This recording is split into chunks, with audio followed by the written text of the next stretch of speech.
شیر علی گرچانی جو deputy speaker ہیں اس وقت بھی پنجاب اسمبلی کے، انہوں نے یا ان کے لوگوں نے قبضہ کر رکھا ہے؟ اچھا، اس معاملے کو لے کے وہاں سے پی ٹی آئی کے جو منتخب ہونے والے جو علی رضا دریشک ہیں، انہوں نے یہ معاملہ اسمبلی میں اٹھایا اور ایک موشن پیش کرنے کی کوشش کی جس کے جو نہیں ہو سکی، اور اس کے ساتھ جب وہ نہیں ہو سکی تو انہوں نے بڑا شور شرابہ کیا، پی ٹی آئی نے بھی بڑا شور کیا، تو بہرحال وہ معاملہ چلا گیا استحقاق کمیٹی کو۔ استحقاق کمیٹی میں جا کے دیکھا، وہاں پہ انکوائری ہوئی، سارے لوگوں کو بلایا گیا، تو علی رضا دریشک صاحب وہاں پہ تشریف ہی نہیں لائے۔ اچھا، انہوں نے کہا جی کہ وہ میں تو جی ایسے اور ویسے اور میں تو باہر جا رہا ہوں، یہ جا رہا ہوں۔ اچھا، وہاں پر آ کے یہ بظاہر سرکاری دستاویزات سے یہ ثابت کر دیا گیا کہ شیر علی گرچانی نے ایسا کوئی کام نہیں کیا، کوئی قبضہ نہیں کیا۔ اچھا، اب یہ بات آگے چل پڑی، انہوں نے کہا جی جناب جب شیر علی گرچانی نے قبضہ نہیں کیا تو پھر آخر کس نے کیا؟ اب میری ہوئی شیر علی گرچانی صاحب سے بات۔ اچھا، میں نے ان سے پوچھا کہ جناب آپ نے یہ قبضہ کیا تھا، آپ نے سرکاری طور پہ مینج کر لیا؟ انہوں نے کہا جی میں نے تو قبضہ ہی نہیں کیا۔ اچھا، حبیب صاحب ہمارے نمائندے قمر سراج بھی ہمارے ساتھ جی ان سے بات کر رہا ہے، تو وہ کہتے ہیں کہ میں نے تو قبضہ ہی نہیں کیا۔ یہ تو قبضہ اصل میں علی رضا دریشک اور احمد دریشک جو نصر اللہ دریشک کے رشتے دار ہیں، یہ انہوں نے کیا ہوا ہے۔ اور پھر بعد میں نے مزید اس پہ تحقیق کی تو مجھے پتا چلا کہ یہ معاملہ 10,000 ایکڑ کا نہیں ہے، وہاں پر جنگلات کی یعنی مٹھن کوٹ اور راجن پور کے درمیان جو زمین ہے 30,000 ایکڑ زمین ہے جس کے اوپر مختلف لوگوں نے قبضہ کر رکھا ہے۔ اچھا، اور اس میں گرچانی بھی ہیں، ناٹ علی شیر گرچانی، اس میں دریشک بھی ہیں بٹ ناٹ احمد علی دریشک یا علی رضا دریشک، اس میں گوپانگز بھی ہیں، اس میں مزاریز بھی ہیں، اس میں بکٹیز بھی ہیں۔ ان سارے لوگوں نے وہاں پر زمین پر قبضہ کر رکھا ہے، اور ہر کوئی جیسے ہی وہاں جاتا ہے کوئی علی شیر گرچانی کا نام لے لیتا ہے، کوئی احمد رضا دریشک کا نام لے لیتا ہے، کوئی شیرباز مزاری کا نام لے لیتا ہے، کوئی بکٹی کا نام، مطلب شیرباز نہیں بلکہ شیر مزاری، اور ان کے صاحبزادگان کا نام لے لیتا ہے، اور وہاں پر کچھ جو ہے وہ بکٹیز کے نام لے لیتے ہیں۔ تو اس طرح کے لوگ ہیں وہاں پر، اور اب عدالت نے حکم دیا ہے کہ وہاں پر آپ خالی کرائیں زمین، اور زمین کتنی خالی کرائیں؟ صرف 4,000 ایکڑ۔ اچھا، اور باقی 26,000 ایکڑ پوری کی پوری زمین کہاں پہ ہے؟ پہلے اس پہ بات کریں تو قمر ہمارے ساتھ موجود ہے۔ قمر ہمارے ساتھ موجود ہیں، قمر سے ہم بات کریں گے، لیکن یہاں پر وقت ہوا ایک بریک کا، اور بریک کے بعد واپس آ کے ہم اس معاملے کو آگے بڑھائیں گے۔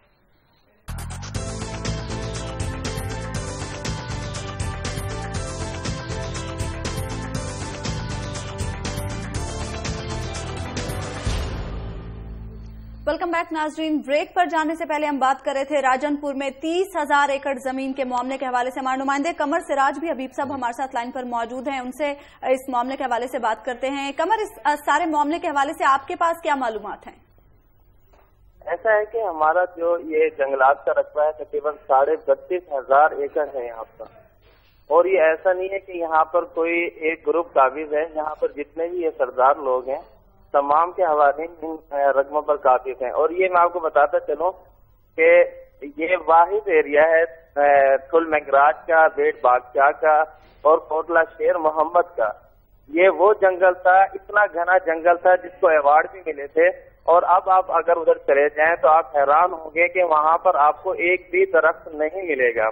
اس وقت یہ تمام میدانی علاقے ہو چکے ہیں، اور یہ دریائی علاقہ ان کو نزدیک لگتا ہے، جس کی وجہ سے بوسن گروپ جو بوسن گینگ بہت مشہور گینگ تھا، اور وہ انہی ایریاز میں رہتا تھا، اور اسی جنگل کی وجہ سے بچا ہوا تھا، اور یہی جنگل ان لوگوں نے بھی کھایا۔ یہ جو بلوچ قبائل ان تمام ایریاز میں بیٹھے ہوئے ہیں، ان لوگوں نے بھی اس جنگل کا صفایا کر دیا ہے۔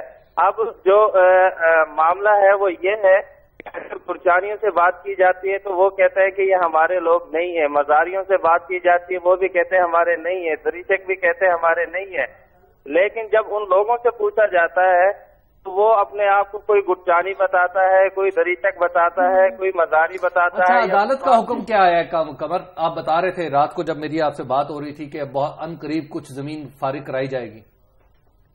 عدالت کے حکم پر تمام زمین جو ہے وہاں پر کاشت روک دی گئی ہے، کیونکہ اس سے پہلے کپاس، گندم، یہ تمام زمین آپ کسے کہہ رہے ہیں؟ 4,000 ایکڑ کو کہہ رہے ہیں یا 32,000 ایکڑ کو کہہ رہے ہیں؟ سر یہ اس وقت سب سے بڑا المیہ تو یہ ہے کہ جنگلات بھی ہم سے جھوٹ بولتے ہیں، تمام جو موسمی میں جنگلات ہیں وہ بھی جھوٹ بولتے ہیں، وہ بھی ان لوگوں میں ملوث ہیں، کیونکہ وہ لوگ چھپاتے ہیں کہ ہمارا جو رقبہ ہے اس پر کوئی قابض نہیں ہے، جبکہ اگر آپ آتے ہیں تو یہی لوگ پھر ان کے خلاف آپریشن۔ بالکل قمر آپ کا بہت شکریہ، تھینک یو ویری مچ۔ میرا خیال ہے یہ شہباز شریف صاحب کا ٹیسٹ ہے، اس کو سٹوری کو پرسو کیا جائے. ہم بھی کوشش کریں کہ دوسرا میڈیا بھی شاید اس کو ٹیک اپ کرے, اور یہ اب ان کا امتحان ہے کہ یہ سرداروں سے زمین سرکاری واگزار کرائیں, اور یہاں جنگل ہی ہونے. اور محکمہ جنگلات خود کہہ رہا ہے کہ زمین پہ ہمارا کوئی قبضہ نہیں ہے, لیکن جنگل نہیں ہے وہاں. اچھا دیکھیں کوشش کرتے ہیں وہاں جائیں بھی کسی وقت. یہ کھوسا صاحب لے گئے تھے یہاں سے ایک سرکاری افسر کو ڈی سی او بنا کے, بعد میں انہوں نے اس کا بڑا تلخ تجربہ کیا. اس نے کہا میں میرٹ پہ فیصلے کروں گا, ہاتھ جوڑ کے اسے واپس بھیجا. اچھا ہارون صاحب, آپ کی سٹوری کی جانب آتے ہیں. اجمل پہاڑی کے حوالے سے آپ دیکھیے, وہ چھاپا مارا گیا سکھر جیل میں. جی 130 افراد کے قتل میں وہ ملوث ہے, اور ایویڈنس کوئی عدالت میں پیش نہیں کی گئی, صرف سزائے موت ہوئی. اور اس جس سیل میں وہ رہتا ہے اسے زرداری سیل کہا جاتا ہے. پتہ نہیں زرداری صاحب وہاں رہے ہیں یا اس کا تنزن نام رکھ دیا کہ وہاں سے. اس کا فرش بدلا گیا ہے, وہاں ٹیلی ویژن ہے, وہاں جناب ساز و سامان ہے. چھاپا اس طرح مارا گیا کہ رینجرز کے افسروں نے فیصلہ کیا, اور یہ فیصلہ کیا کہ بتایا نہیں جائے گا. صرف سکھل جیل میں انہوں نے کہا ہم آنا چاہتے ہیں, یہ نہیں بتایا کہ کس کا جائزہ لینا چاہتے ہیں. وہاں سے موبائل ملے, اور وہاں سے اس کی ڈائریاں ملی اور ڈاکومنٹس ملے. وہاں بیٹھ کے بھی غالباً وہ کوئی آپریشن کر رہا تھا, نہیں کر رہا تھا. اب اس کی تفتیش کی جا رہی ہے. وہ ساری چیزیں میں اس افسر سے ملا ہوں جس کے پاس ہیں, ڈائریاں بھی ہیں, موبائل بھی ہیں. تو یہ اس سے میری سمجھ میں یہ بات آئی کہ پولیس اور محکمہ جیل اور تفتیش کرنے والے, ان کو اگر انٹیگریٹ نہیں کیا جائے گا تو آج بھی کوئی سکھر جیل کے بارے میں خبر ہے, تو ان کو اگر انٹیگریٹ نہیں کیا جائے گا, ایک پیج پہ نہیں ہوگا تو مسئلہ حل نہیں ہو سکتا. اندر مجرم جو ہے وہ مزے کر رہے ہیں. یعنی اس کے پاس کمیونیکیشن کے آلات کا ہونا ہی چھوٹی بات ہے نہیں, اور وہ شاہانہ زندگی وہاں گزار رہا ہے. اس کو وسائل کون مہیا کر رہا ہے؟ اب بھی جن لوگوں سے اس کا تعلق تھا, اس کا مطلب ہے کیا وہ اس کی پشت پناہی کر رہے ہیں؟ اس کی تحقیق کریں. بدقسمتی سے سندھ کی حکومت ایسی ہے, پنجاب میں تو آپ چیخو پکار کرتے ہیں تو تھوڑی سی امید ہوتی ہے, جرم تو یہاں بھی ہو رہا ہے, لیکن سندھ میں تو ایسے باکمال لوگ ہیں نا جی. تھر کے بارے میں جیسے قائم علی شاہ نے کہا کہ لوگ ہمیشہ سے مرتے آئے ہیں, پہلے میڈیا میں نہیں آتا تھا. اچھا تھر میں آپ سے عرض کروں, اس پہ آپ بات کرنا چاہتے ہیں. تھر میں مسئلہ عجیب و غریب پیدا ہو گیا. ہمارے بعض دوست وہاں گئے, پچھلے سال میں وہاں گیا تھا, کچھ لوگوں سے میرے رابطے تھے, میں نے ان سے ملوایا, وہ وہاں کام کرنے سے. یہاں ہارون خواجہ صاحب ہیں, وہ ایک بڑا پروجیکٹ وہاں لانچ کرنا چاہتے ہیں. مسئلہ یہ ہو گیا ہے کہ لوگ کافی غذا کھاتے ہی نہیں اگر میسر ہو تب بھی, یعنی وہ اس کے عادی ہو گئے ہیں, میدا پوری غذا قبول نہیں کرتا. میل نیوٹریشن کا مسئلہ ہے. میں نے خود وہاں گھوم پھر کے بے شمار دیہات میں دیکھا. میں مٹی نہیں گیا تھا, عام طور پہ اخبار میں مٹی جاتے ہیں, بہت ہی قریب ہے, اور تصویریں بناتے ہیں اور واپس آ جاتے ہیں پروگرام کر. میں گیا دور دراز دیہات میں, اور میں نے یہ دیکھا کہ لوگ کم خوراکی کے عادی ہو گئے ہیں, ہڈیاں نکلی ہوئی ہیں. صرف اگرچہ پاکستانی گندم بہت اچھی ہے, اس میں 16% پروٹین ہے, جو دنیا میں 8-10% سے زیادہ عام طور پہ نہیں ہوتا, مگر خالی گندم پہ تو زندہ نہیں رہ سکتا. وہ پورا ایک نظام تیار کرنا پڑے گا. آبادی کوئی بہت زیادہ نہیں ہے, اور صرف چند نہریں, یہ پانی کا کوئی دوسرا متبادل, جو بھی سمندر کا پانی کا بھی ایک آئیڈیا ہے, کھارے پانی کو میٹھا کرنے کا بھی آئیڈیا ہے, تو وہ اگر کر دیا جائے تو تھر کی زمین تو بڑی فرٹائل ہے. تھر تو آباد رہا ہے, 2000 برس پہلے تک آباد تھا, اب پھر آباد ہو سکتا ہے. اور اچھا حبیب صاحب, مرنے والے بچوں کی تعداد بہت زیادہ ہے. دیکھیے یہ بات بالکل ٹھیک ہے کہ پیدائشی طور پہ بچے کمزور ہیں جی, ماؤں کے کمزور, لیکن اس کا ایک اور ایسپیکٹ بھی ہے. وہ یہ ہے کہ کہیں ہم ایسا تو نہیں کہ صورتحال کو اوور بلو کر رہے ہیں, صورتحال کو ایمپلیفائی کر کے بتا رہے ہیں لوگوں کو. دنیا کا کون سا ایسے ہسپتال ہوں گے ایک ڈسٹرکٹ میں, 2, 4, 5 اگر ہسپتال آپ دیکھیں تو وہاں پہ یقیناً کچھ نہ کچھ مریض جو ہیں وہ دم توڑ جاتے ہیں. کہیں ایسا تو نہیں, کیونکہ میری معلومات کے مطابق بعض ایسا بھی ہوا ہے کہ مٹی کے اسپتال میں کسی اور وجہ سے ہونے والی اموات کو خوراکی کمی کے کھاتے میں ڈال دیا گیا. اور اس وقت کم از کم مٹی کی حد تک, یعنی مٹی جیسے بتا رہے ہیں کہ مٹی چونکہ نظروں میں آ گیا ہے, تو مٹی کی حد تک میری معلومات کے مطابق معاملات وہاں پہ امپروو ہوئے. جہاں خرابیاں ہیں وہ ان جگہوں پہ ہیں جہاں جیسے دور دراز کے علاقے. ہم ڈپلو اور اسلام کوٹ سے بھی ایسی خبریں دے رہے ہیں. ڈپلو اور اسلام کوٹ میں اب وہی ہے, عرض کریں 200, آپ نے کتنے دن بتائے, 80 دنوں میں 241, 85 دنوں میں 241 بچے. اب اس میں یہ سیگریگیشن کر کے دیکھنی ہے ہمیں کہ کون سے بچے بھوک کی وجہ سے اور کون سے بچے دیگر وجوہات کی بنیاد پر ہیں. اس پہ چونکہ ہماری جو سندھ گورنمنٹ ہے اس کی مورل اتھارٹی باقی نہیں رہی. سندھ گورنمنٹ نے اس حوالے سے جب کام کرنے کی کوشش کی تو لوگوں نے اس کو سنب کر دیا کہ تم جھوٹ بولتے ہو, اور یہ بات وزیر اعلیٰ کے منہ پہ کہی گئی, لوگ پبلکلی کہی گئی, تو لہٰذا ان کی بات تو سننے کے لیے تیار تیار نہیں ہے. لیکن بہرحال ہمیں یہ بات سوچنی چاہیے کہ وہاں پر چیزوں کو ایمپلیفائی نہ کریں. ویسے جی سندھ حکومت نے کبھی اس کا چارج نہیں لیا. میں نے جگہ جگہ جا کے دیکھا جہاں کہیں پانی ہے وہ فوج پہنچا رہی ہے, سندھ حکومت نہیں پہنچا رہی, حالانکہ اس کے لیے پانی پہنچانے کے لیے بہت زیادہ پیسہ درکار نہیں ہے. اور میں نے لوگوں سے پوچھا کہ کبھی کسی نے تمہارا حال پوچھا, تو انہوں نے کہا بھٹو ایک آدمی تھا اس نے ہمارا حال پوچھا تھا, یا فوج ہمیں پوچھتی ہے. ہمارا سیاستدانوں نے کبھی حال نہیں پوچھا. اس فاتر العقل نے, ارباب رحیم نے وہاں ہزاروں سکول بنا دیے اور اربوں روپے ضائع کر دیے. نہ ٹیچر ہیں نہ اسکولوں میں کوئی طالب علم ہے. اگر وہ سارا پیسہ خرچ ہوتا وہاں پہ پانی پہنچانے پہ, ان چیزوں پہ جو ضروری تھی ایکسپرٹس انہوں نے پانی پہنچایا, ظاہر اپنی زمین پر پہنچانے کثیر صرف کر کے, اور وہ زمین بڑی لہلاتی ہے. حبیب صاحب یہاں پر سوال یہ بھی ہے, جیسے کہ آپ نے کہا کہ کچھ بچے کسی اور وجہ سے بھی مر جاتے ہوں گے, لیکن بہرحال ماؤں کی گودیں تو خالی ہو رہی ہیں نا, اشک شوئی تو ضروری ہے ان ماؤں کی. بالکل بہت ضروری ہے. اور تھر جو ہے اس وقت چونکہ اشک شوئی ضروری نہیں ہے, تدارک ضروری ہے. اگر آپ تھر میں, اگر اس وقت بھی اگر تھر پہ حکومت کام نہیں کرتی, صوبائی حکومت اس کے اوپر کوئی ایکشن نہیں لیتی, تو پھر اس کا مطلب ہے اس صوبائی حکومت سے بہتر کوئی بھی حکومت ہو سکتی. بات یہ ہے کہ تھر میں آج بھی شرجیل میمن صاحب وہاں سے منتخب ہوئے ہیں. شرجیل میمن صاحب کتنی دفعہ جاتے ہیں وہاں پہ, وہاں کے جو لوگ ہیں وہاں سے جو منتخب ہونے والے ہیں, میں کئی دفعہ تھر میں گیا ہوں, میری کبھی وہاں پر M N A M P Sharjeel Memon صاحب کو تو سنا وصولی سے ہی فرصت نہیں ہوتی تھی. اچھا وہاں پہ حکمران جاتے ہیں, فوٹو سیشن کراتے ہیں, واپس آ جاتے ہیں, کھانا بھی کھاتے ہیں. بلکہ ہم نے میڈیا پر اس حوالے سے خبریں بھی نشر کی ہیں کہ وہاں پر باقاعدہ بڑا, وہاں پر اگر کوئی کام کر رہا ہے نا تو وہاں پر فلاح انسانیت والے کام کر رہے ہیں. تھر میں جماعت الدعوہ, آپ ان کے بارے میں جو مرضی کہہ لیں, وہاں پر الخدمت کام کر رہی ہے. جماعت اسلامی کی جو ذیلی تنظیم ہے, بڑے بڑے کنویں, اور خاص طور پر 130 کنویں نعمت اللہ خان نے کھدوائے تھے. جب وہ میئر تھے تو اتوار کا پورا دن ذاتی طور پہ تنہا وہاں جاتے تھے اور پورا دن وہاں گزارتے تھے. اور آپ وہاں پر یہ دیکھ لیجیے, دو لوگ ہیں, اور جیسے فوج نے وہاں پر کام کرایا, ہارون صاحب بتا رہے ہیں, تو وہاں پر یہی 3 فریق ہیں جو کام کریں. اگر وہاں پہ آپ ڈسٹرکٹ ایڈمنسٹریشن کی بات کریں, پروونشل گورنمنٹ کی بات کریں, تو وہ ایم سوری کہنے میں ذرا مجھے مشکل ہو رہی ہے, محسوس ہو رہی ہے, نان ایگزسٹنٹ ہے. وہاں پر آپ کو جا کے احساس ہی نہیں ہوتا کہ صوبائی حکومت کا بھی کوئی محکمہ یہاں پر کام کر رہا ہے. میں آپ سے عرض کروں, جب میں گیا ہوں پچھلے برس, مجھے معلوم ہوا کہ جنرل سجاد غنی نے کوئی انسٹرکشن موصول ہونے سے پہلے ہی آرمی موو کر دی. جب قحط پڑا, میڈیکل کیمپ ہر جگہ پہ فوج کے لگے ہوئے میں نے دیکھے. پانی جہاں جہاں میں نے دیکھا, لوگوں سے پوچھا, ان کا فوج نے پہنچا. اچھا ہارون صاحب, ابھی آپ نے ایک نقطہ اٹھایا یہاں پر کہ لوگوں کو وہاں پر کم خوراکی کی عادت ہو چکی ہے. اس حوالے سے تو بھی یقیناً وہاں پر کچھ کیا جا سکتا ہے. وہ تو ہے, دیکھیے آپ انہیں جب وسائل مہیا کر دیں گے, وسائل یہ پانی, میں نے کہا یہاں لوگوں کو کوئی پروفیشنل کام سکھائیں, کوئی دستکاریاں وغیرہ, انہوں نے کہا کچھ سکھانے کی ضرورت نہیں ہے. یہ گلہ بانی کے عادی ہیں, ان کو 2 بکریاں اگر دے دی جائیں تو اس سے پورا ریوڑ بنا لیتے ہیں 10 برس میں.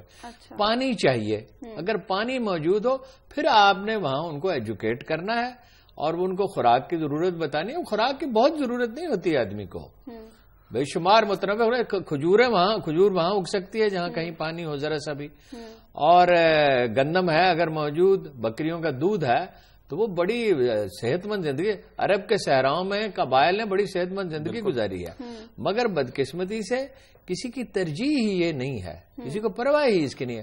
جو پڑھا لکھا واحد آدمی مجھے ایک گاؤں میں ملا, میں ہکا پکا رہ گیا. اس نے کہا جی میں مدرسے میں پڑھاتا ہوں. میں نے کہا کچھ پڑھا لکھا آدمی ہوگا, اس سے پوچھا کیا پڑھا, اس نے صرف ناظرہ قرآن پڑھا ہوا تھا, 1-2 کتابیں جو میں نے تو ان کا نام نہیں سنا تھا.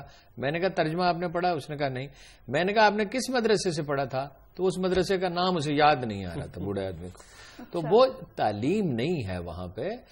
تعلیم ہو اور پانی ہو, 2 چیزیں ہونی چاہیے, وہ سیلف سفیشینٹ ہو جائیں گے بالکل. اور بڑے محنتی اور بڑے صاف ستھرے اور ایماندار لوگ ہیں.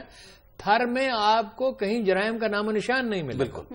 اکبر بگٹی صاحب نے ایک بات بڑی دلچسپ کی, لیکن اس وقت وہ حکومت سے ناراض تھے. کہنے لگے کہ جس پائپ لائن سے گیس چلی جاتی ہے لاہور کو, کیا دریائے سندھ سے ایک پائپ لائن پانی نہیں لا سکتی بلوچستان میں؟ بات یہ ہے کہ کیا ہم ایک پائپ لائن نہیں لگا سکتے؟ ہم بے شمار پیسے الٹے سیدھے منصوبوں پر خرچ کرتے ہیں, ایک پائپ لائن ہم اٹھا کے نہیں لے جا سکتے دریائے سندھ سے تھر تک؟ حبیب صاحب پروگرام کا وقت اب ختم ہو چکا ہے. ہماری دعا ہے کہ اللہ تعالیٰ پاکستان کو اور پاکستانی عوام کو اپنے حفظ و امان میں رکھے. آپ سے کچھ نئی خبروں, کچھ نئے تجزیوں کے ساتھ اب ملاقات ہوگی انشاءاللہ پیر کے روز. تب تک کے لیے اللہ حافظ.